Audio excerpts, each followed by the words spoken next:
church's one foundation is Jesus Christ her Lord.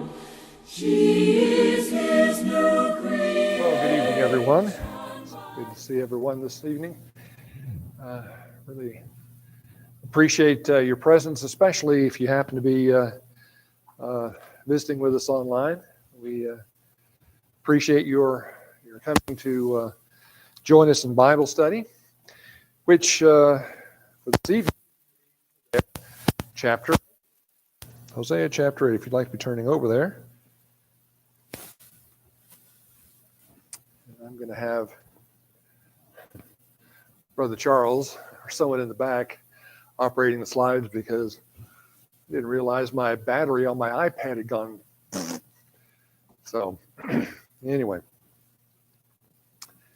Well, if we're going to be doing chapter 8, the natural and normal thing to do would be to read it. So why don't we start off by reading Hosea chapter 8. Put the trumpet to your lips like an eagle against the house of the Lord, because they have transgressed my covenant and rebelled against my law. They cry out to me, "My God, we of Israel know you." Israel has rejected the good. The enemy will pursue him. They have set up kings, but not by me. They have appointed princes, but I did not know it. With their silver and gold, they've made idols for themselves, that they might be cut off. He has rejected your calf, O Samaria, saying, "My anger burns against them." How long will they be incapable of innocence? For from Israel is even this. A craftsman made it.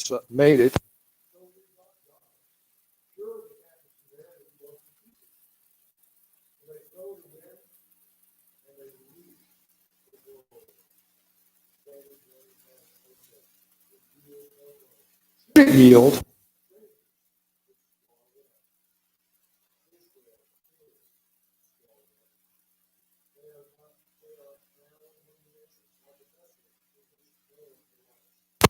For they have gone.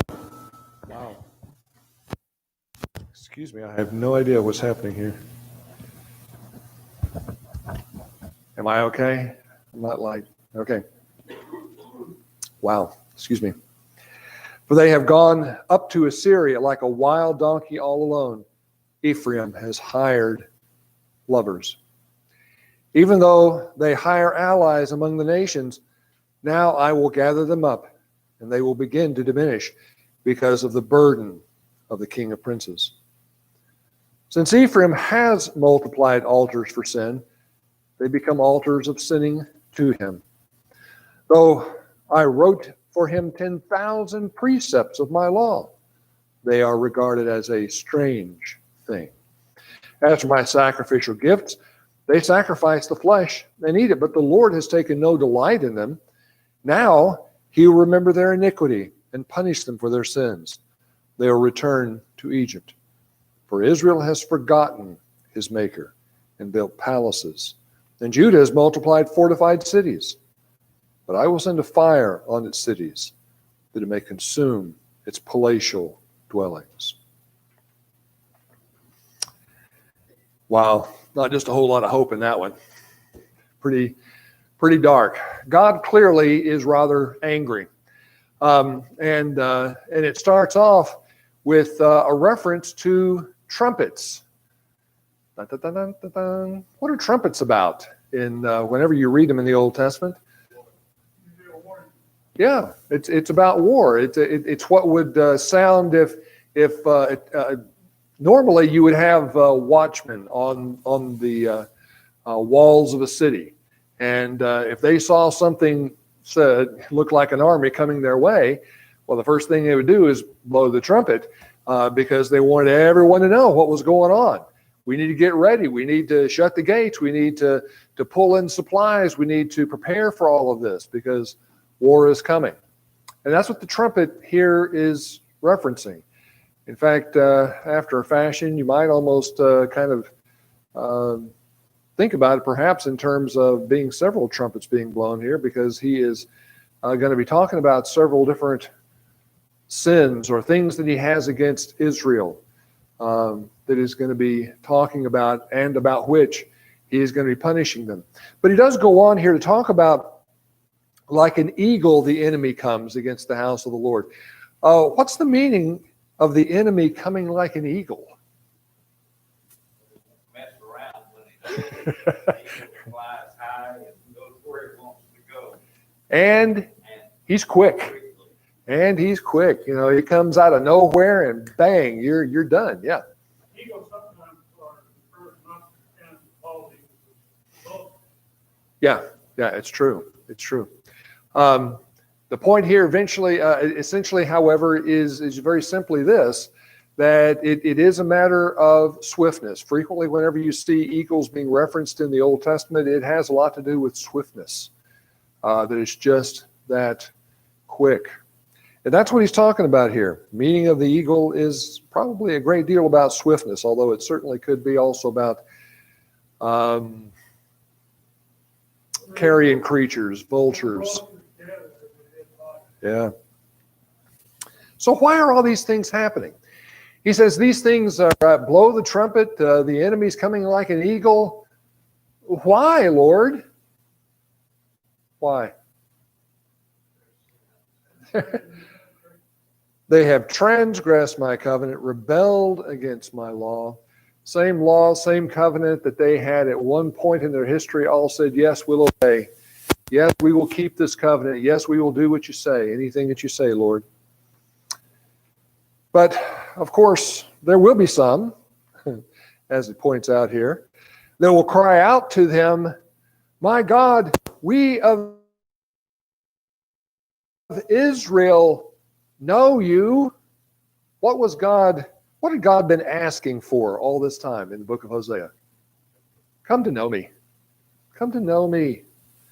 And what's some of the folks, apparently they'd been listening to what Hosea was saying, and some of them were answering, well, yeah, we know Yahweh, we know the Lord, but is it the kind of know that he was asking about? Not at all. God had wanted them to say, we really know you, but God is saying this simply isn't true. And how do we know it's not true? What does verse 2 say? I'm sorry, verse 3. You've rejected the good, so the enemy is going to pursue you. You've rejected the good. What is the good he's making reference to here? What's the good that Israel has rejected? His commands. His commands. You know, I really appreciate the song that we sang just a few minutes ago that talked about his burden is easy, his yoke is light. I've found it so. God's commands really have never been intended to burden us. They're always intended for our good. Are they always easy? Well, no, they're not always completely easy to do because of the flesh. We're fighting against the flesh all the time. But in terms of being good, they are the ultimate good. But that wasn't good enough for Israel. We like to do our own thing. We like to make our own decisions. We don't need God telling us what to do. Really, what we need God for is we need God to provide us protection. We need God to provide us with food and so forth and prosperity. But please, keep your opinions to yourself. But that's just not the way that it works, quite clearly. They have set up kings, 4 talks about, but not by me. I didn't know whether you might know this or not. Perhaps you did. But of the 10 dynasties of Israel, only 2 of them were anointed by God. Jeroboam, the very first Jeroboam, and Jehu. They were the only ones that God had actually anointed. Everybody else had just decided to take matters in their own hands and had assassinated people or, gotten involved in some sort of a coup d'etat or revolt or something. That's the way that the throne had changed hands. And especially right toward the very end of Israel's history before they went off into Assyrian captivity, man, there were just a whole bunch of kings that just kind of followed in very rapid succession. But not only had they appointed kings and leaders that did not have God's okay, did not have God's approval. God had not said, yeah, this is the man who should rule you. What else had they done?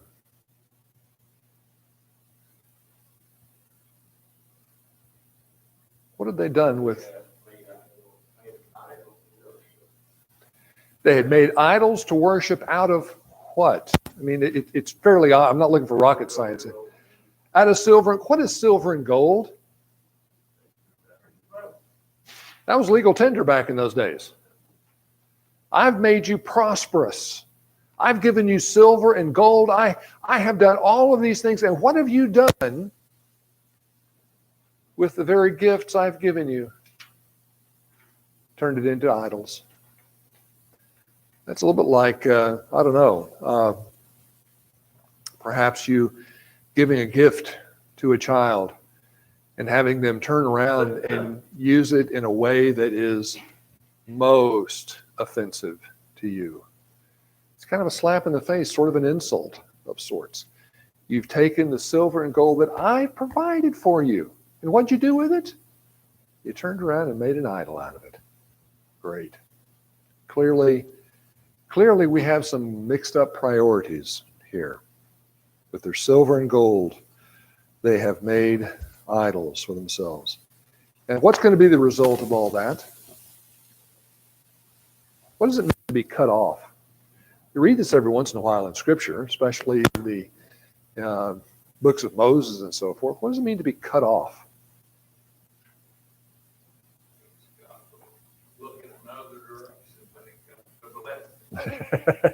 That certainly is going to be a good piece of it, Jim. What's that? Be abandoned. Sometimes it kind of seems like it has reference to you're going to be killed, but a lot of times it has to do with the fact that you are cut out of the family, and not just cut out of the family, you are cut out of Israel. You are no longer a part of the covenant people anymore. This is the sort of thing that you end up seeing a lot. That, for example, a Sabbath breaker was to be cut off. Now, in some cases, that actually meant execution. There was the death penalty for that. But in other cases, it would appear that it has to do also with just you are no longer a part of Israel anymore. We're not even looking at you. And even to this day, I don't know if you guys knew this or not, but even to this day, especially among the Hasidic Jews, if a Hasidic Jew would, for example, convert to Christianity, you know what they do? They hold a funeral. They hold a funeral. That person is dead to us now. And so that's sort of the idea behind it, sort of the culture behind all of that sort of stuff. And the result, God is saying here, of you choosing your own kings, taking the wealth that I'm providing for you, turning it into idols, is that you will be cut off. In this particular case, it's very much like what Brother Jim was talking about. You are being abandoned, and abandoned by not just family, but by God. That's what you're going to do. You're on your own now. I'm done. Romans talks about God giving them up. Yeah. It's exactly what he ended up doing with the Gentiles. And it had everything in the world to do. If you take a look at that passage in Romans, it starts off, the sins actually start off by man not recognizing God and making idols. It always seems to kind of boil down to that, interestingly enough. But they're to be cut off, it says. He has rejected, verse 5. He's rejected your calf, O Samaria, saying, my anger burns against them. How long will they be incapable of innocence? What calf is Hosea referring to here? Is God referring to? Jeroboam had wanted to keep them from going back to Jerusalem to worship, so he set up a golden calf at Dan and Beersheba, so it would be convenient That's right. This was a part of the sin of Jeroboam. He had set up two idols that looked like calves in the north part of the country, in Dan. The other was in Bethel, right down near the border of Judah. But of course, that wasn't the end of all of the altars, because a little bit later on, we're going to see that they multiplied altars, up having those where there was idols set up. But on every high hill, they apparently were setting up altars.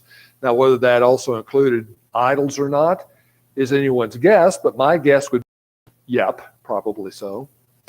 But it's the calf in particular that he ends up making reference to. And does that remind you of any other incident you can think of in the Bible?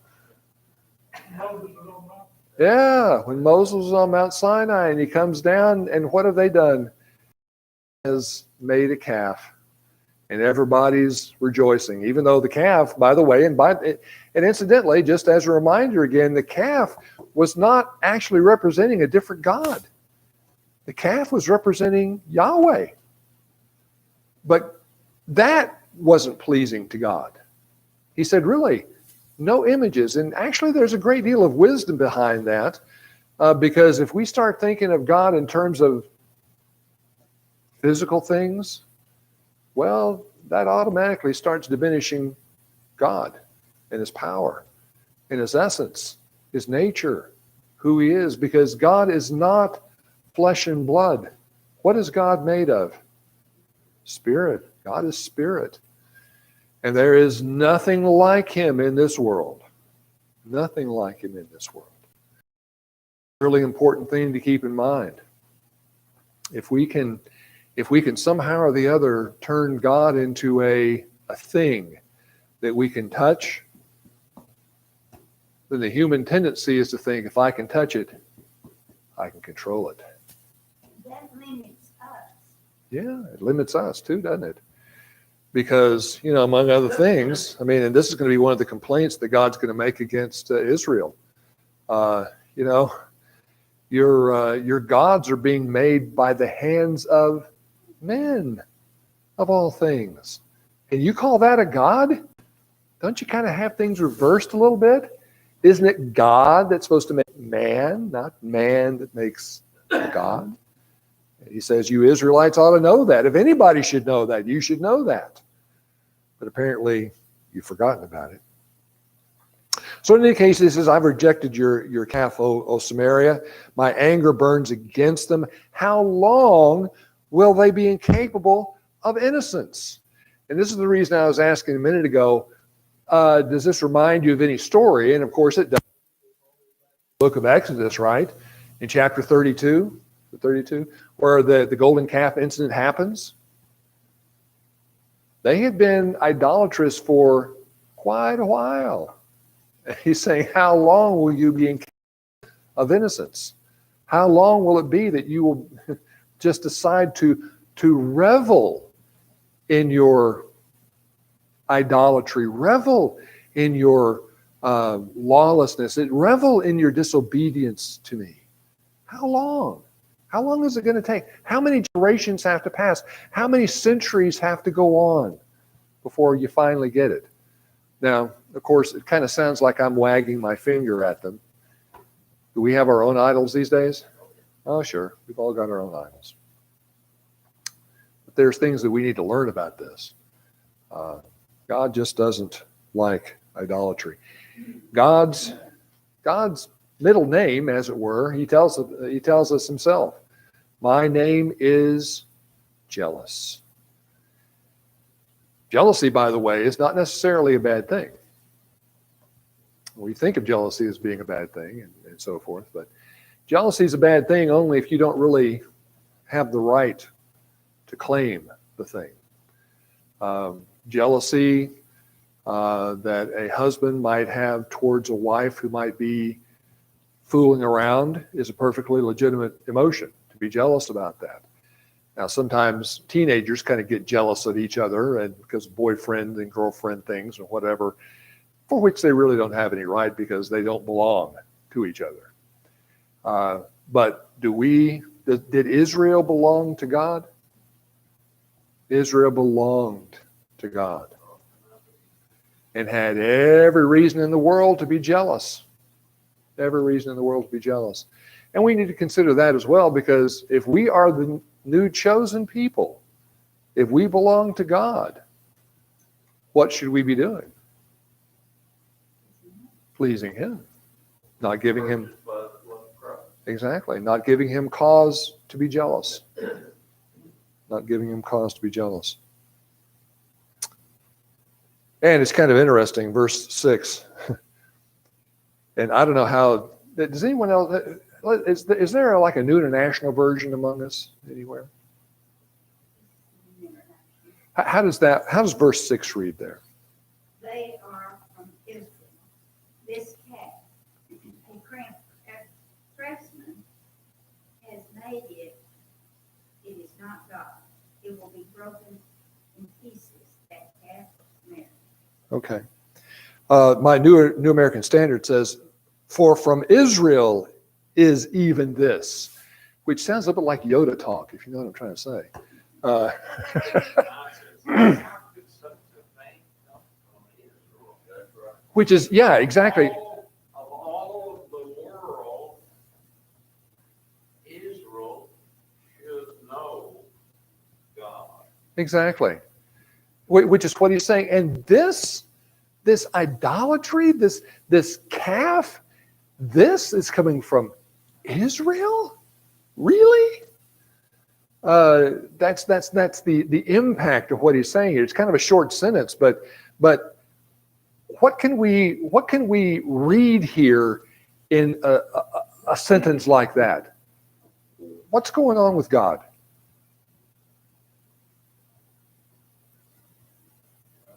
He's reflecting on everything He has done for them, everything these people had seen some pretty impressive things.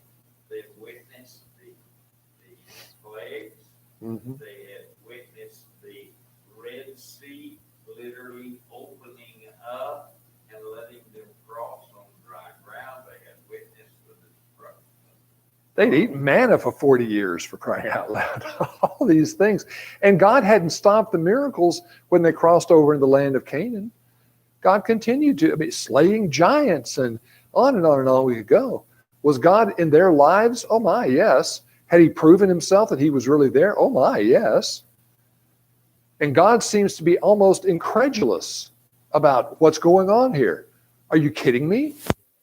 I don't know that God would actually do this or not, but if it were me, I'd be going, really? How could this be? How could that happen? But it has. And he really doesn't get it. Well, I'm sure God gets it, but it really is kind of beyond comprehension. He says, because really a craftsman made it, so it's not God. You must know this. You must know this. He seems to be sort of saying, surely the calf of Samaria will be broken to pieces. And actually the word in Hebrew here is the word splintered, which means what?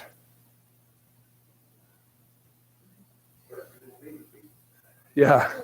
I just scattered it into really small pieces. That's kind of, I think of splinter, I think of like matchsticks or something like that. Just splintered.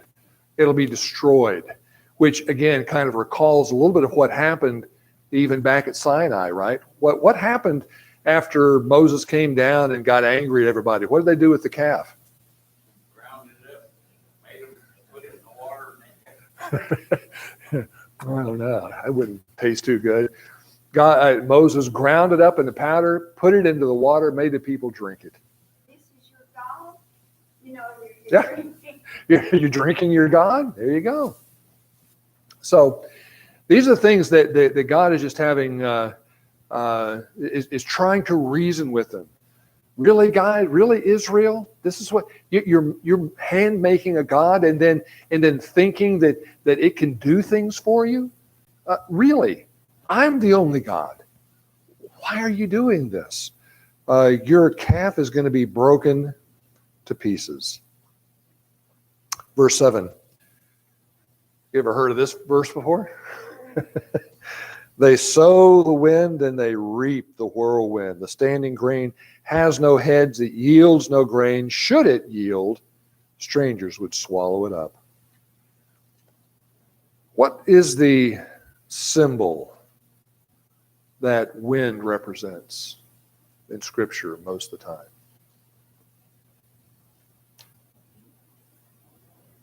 Think back to, for example, the first one that comes to my mind is Ecclesiastes, where Solomon talks about striving after the wind. What does he mean by striving after the wind? First of all, you can't see it, and you certainly can't control it. You can't catch it. And when you think that you've got it, you don't. It's a foolish endeavor. And why is it foolish? Well, because it's vain. It's dumb. You can chase it all day long and you won't catch it. You'll never get a handful. Wind is a symbol oftentimes in the Old Testament of things that are empty, things that are vain. And by vain, I don't talk about, like someone strutting around, but I'm talking about vain like useless. That's the best word for it, useless. Jim? You sow your seed in the wind, whirlwind, you're not going to get it. No, you're right about that. No reason for it. Yeah. In this particular case, he is talking about sowing vanity and emptiness, uselessness. And by sowing, he's talking about your living life that way. Your deeds are useless, vain, empty. What you're worshiping is useless, vain, empty. And the result of sowing to the wind is going to be what?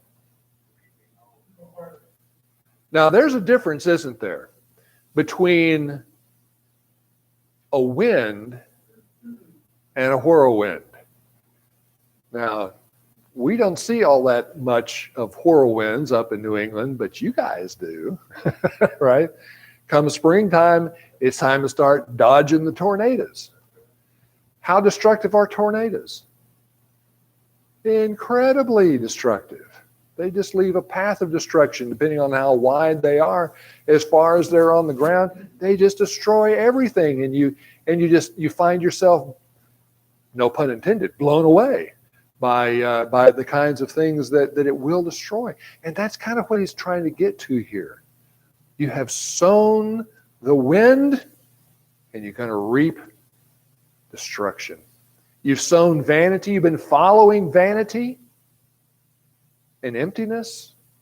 And what it's going to get you is the destruction of your nation, possibly the destruction of your own life, certainly the destruction of your soul. You sow the wind, you reap the whirlwind. And his encouragement clearly is to not do that. But beyond all of that, very specifically, he does talk about, as Jim was making reference to the fact that part of this reaping the whirlwind is apparently going to be no crop. He says it yields no grain. Should it yield, strangers would swallow it up. There's going to be famine going on. He is indeed. He is indeed. The physical harvest would reflect the spiritual harvest, which would be nothing but destruction. Verse 8, Israel is swallowed up. They are now among the nations like a vessel in which no one delights. Now, I think I may have made reference, actually I think this past Sunday night, about something known as the prophetic past tense. Anybody remember anything about the prophetic past tense? It's kind of a fancy schmancy theological word, but it really has a really interesting and important concept behind it. What is the prophetic past tense? That which is to happen, spoken of is already. Yeah. It's a prophet speaking about things that are going to be happening in the future as if they... And the impact of such a statement is, this prophecy is so certain, it is as if it's already history. It's as if it happened only yesterday. And that's kind of what he's talking about here. They haven't gone off into exile yet, but he's speaking as if they already have. Israel is swallowed, past tense, up. They are now among the nations, like a vessel in which no one delights. And what is so certain here, as if it were already history, is Israel in exile. 4, verse 9, they have gone up to Assyria like a wild donkey all alone. Ephraim has hired lovers. Kind of an interesting sort of a thing to throw in there, like a wild donkey all alone. What's he trying to say here about their appealing to Assyria?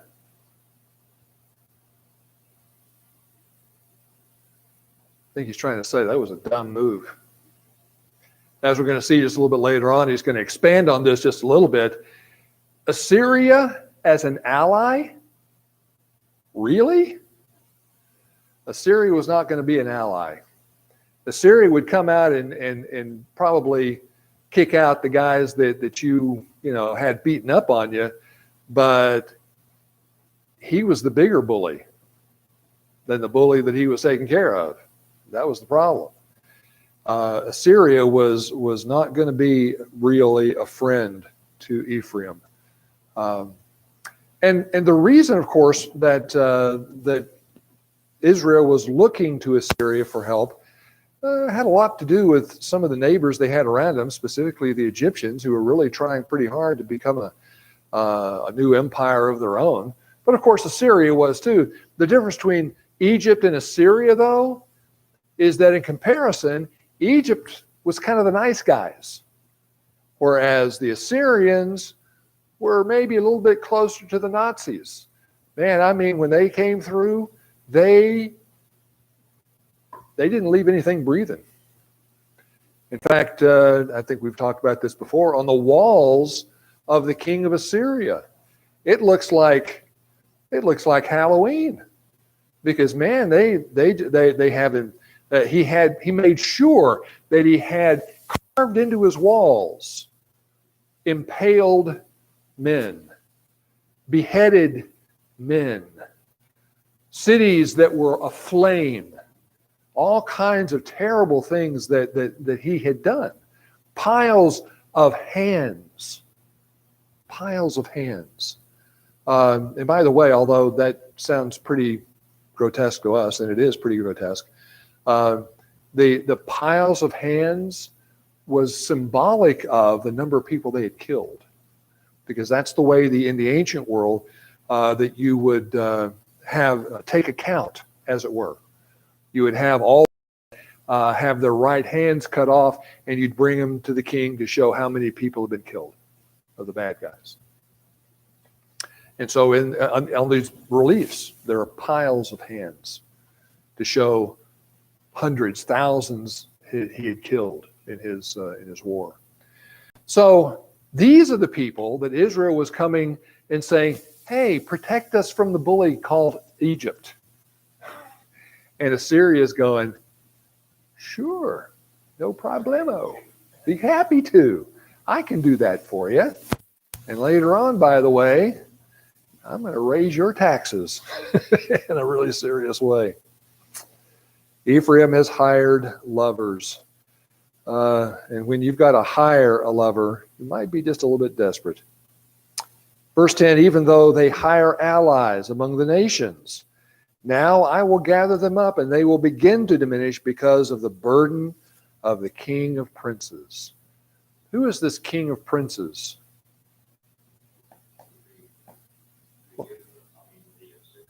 Yeah, the Assyrian kings frequently boasted that all of their princes were kings.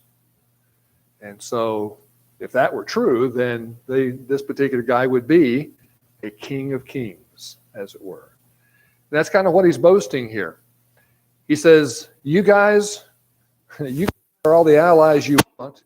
Oh, man. You can hire all the allies that you want, but I'm still going to gather all of you guys up. I am going to diminish you because of the burden, the weight, the load of the King of Princes. Essentially, what happened ultimately to Israel? What happened to Israel? They were taken into Syrian captivity and then sort of dissipated. They were scattered all over the Fertile Crescent. They were scattered all over what we would today call modern Syria, also modern Iraq, and modern Iran. They were just scattered all over. And frequently ended up kind of totally losing identity as Jews anymore. Many of them did. The point, very simply, however, being that that this is what was going to happen. In fact, the folks, the king of Assyria doesn't want to leave land unoccupied, and so he would actually end up taking a lot of the people that he had conquered in the in the Fertile Crescent and relocating them in the middle of Israel. Ultimately, those folks became the Samaritans because they were folks that were actually Gentiles, but because they were interested in knowing about the God of the land, that's the way they would put it, then the Assyrian king actually gave them a priest of God who taught them about what they ought to be doing. Now later on, whenever Judah came back and tried to rebuild the temple and the city of Jerusalem, the Samaritans became enemies and so forth because they didn't really want the Judeans to come back. But the point, at least, is that that's kind of the history of what's going on. And Hosea is here prophesying about how it is that it's going to be all on the basis of their sin, all on the basis of their looking to other people and other things to rescue them. Why was it such a bad thing that they should look for allies, either Egypt or Assyria for that matter? What was so bad about that? Well, first of all, those nations were totally repugnant to God. First of all, they were Gentiles. They were idolaters. They were, in fact, repugnant to God. Well, what was the other problem with it? And this is the more, there you go. That's the more fundamental problem. All along, God had always said, depend on me, depend on me, depend on me. Don't know if you recall this or not, but one of the parts of the law in the Torah, in the 5 books of Moses, was that Israel was not supposed to have chariots, and that they were to take all the horses that would pull chariots, because as they were going through and conquering the land of Canaan, all the Canaanite cities and so forth, they all had chariots and had horses that pulled them. You know what they were supposed to do to the horses? Hamstring them, so they couldn't pull the chariots. Why would God? And this was significant because the chariot in the ancient world was their version of a tank. I mean, this was high-tech warfare as far as they were concerned. They were, because chariots were fast movers, and you could hide behind the shield of the chariot, and you could have somebody popping up every once in a while and shooting off an arrow, or pop every once in a while and throw a spear. It was armored vehicles that were really quick. And if you knew how to use them right, man, you had yourself a powerful army. So why would God deprive his people of the cutting edge technology of warfare in their day? Because he was going to fight for them if they obeyed him. Exactly. I want you to depend upon me, not the chariots. I want you to depend upon me and not your numbers. Because, by the way, remember the story about David numbering the people? And about how Joab said, that's not a good idea, David, but David did it anyway. What was wrong with numbering the people? Because he was flexing his muscle. Look how many soldiers I got. Look how many soldiers I've got. And if I know how many soldiers I've got, then I know who I can go beat up. Kind of bottom line, I suppose. But God didn't really want the people to be numbered that way. Because the more people you have, the more you have the tendency to stick your thumbs in your lapels and say, yeah, man, I can take on anybody. But if you don't even know how many soldiers you've got, now who do you have to depend on? Kind of like Gideon, right? And I would go so far as to say that, there's another could have been Gideon moment with Saul, King Saul. Remember the time whenever he was, this was one of the times when he proved to be unfaithful. King Saul had been told by Samuel, you need to stay here with the army until I come and make the sacrifice. And so Saul waited for a while, but as he was waiting for a while, his men kept deserting and deserting and deserting and deserting until finally he said, if I wait any longer, I'm not going to have an army to fight with anymore. So what did he do? He tells Samuel, I forced myself and made a sacrifice. I just had to do it. And you understand why now, Samuel, don't you?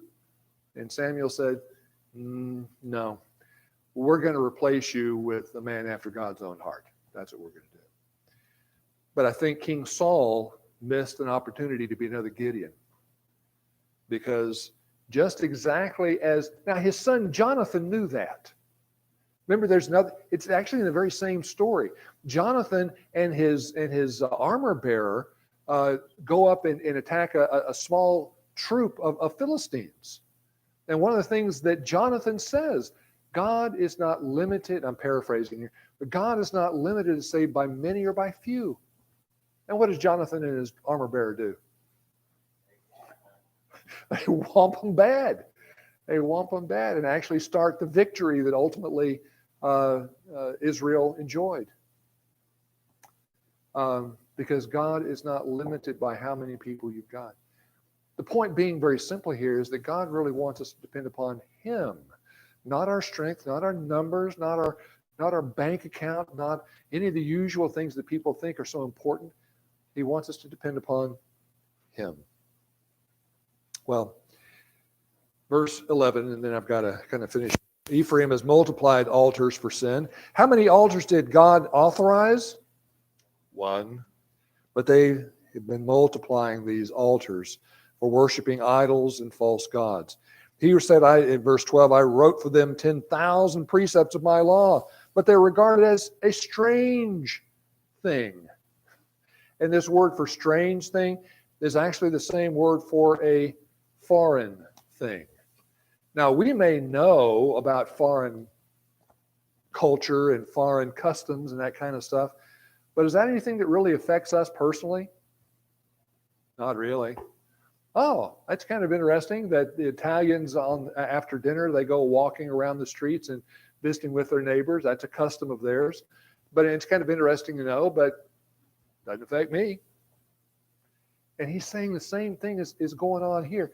I've given you so many laws, and yet, and they are from God, they're from me, but you're looking at them like, so? They're a strange thing. So? That's what's going on here. As for my sacrificial gifts, he says, they sacrifice flesh and eat it, but the Lord has taken no delight in them. And he's making reference here to the peace offerings. The idea of a peace offering essentially is that you were dining with God. That's what was going on. You would make a sacrifice, and part of it would be burnt up, part of it would be given to the priest, but then the family would end up eating the rest of it. And the idea was that you're dining with God. What's God saying here? I'm refusing your invitation. Thank you very much. Instead, what I think I'm going to be doing is I'm going to go home and I'm going to remember all of the offenses and insults that you've given to me. And verse 14 is finally, the coup de grace. Israel has forgotten its maker. That's the deal. Israel had forgotten. That's their essential mistake, forgetting God and forgetting the covenant. Instead, they decided to build up safe cities, and God says, I'm going to tear all of those down. Transitioning over to the devotional thought, I did want to think about for just one more moment sowing to the wind and reaping. Because, of course, before Hosea wrote these words, Solomon had written a book that talked about pursuing vain and empty things, that it was useless and never turns out what you think it's going to be, what you thought it would be, which was the answer, right? Oh, if I only had this, oh boy, would I be happy.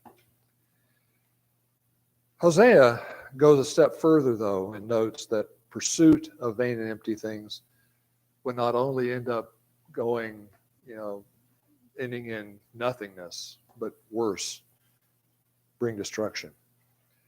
And these messages, I believe, are really important and critical for us today because we live in a world that pursues an awful lot of vain and empty things. And if we're not careful as Christians, we can get sucked off into that sort of stuff just as easily as these Israelites did. Things that promise importance and security and prestige and so many other things. But in the end, can frequently end up being disappointment and worse still, destruction to us. Perhaps this evening you're a Christian, but perhaps the world has begun to play a bigger role in your life than you know it really needs to be. We want to encourage you to change your mind about that. Give your heart back to the Lord. You can do that right exactly where you sit. Just change your heart.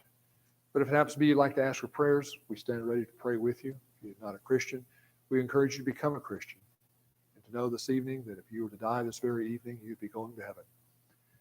This evening, if you need to respond to the invitation, we encourage you to come forward while we stand. The church's one foundation is Jesus Christ her Lord.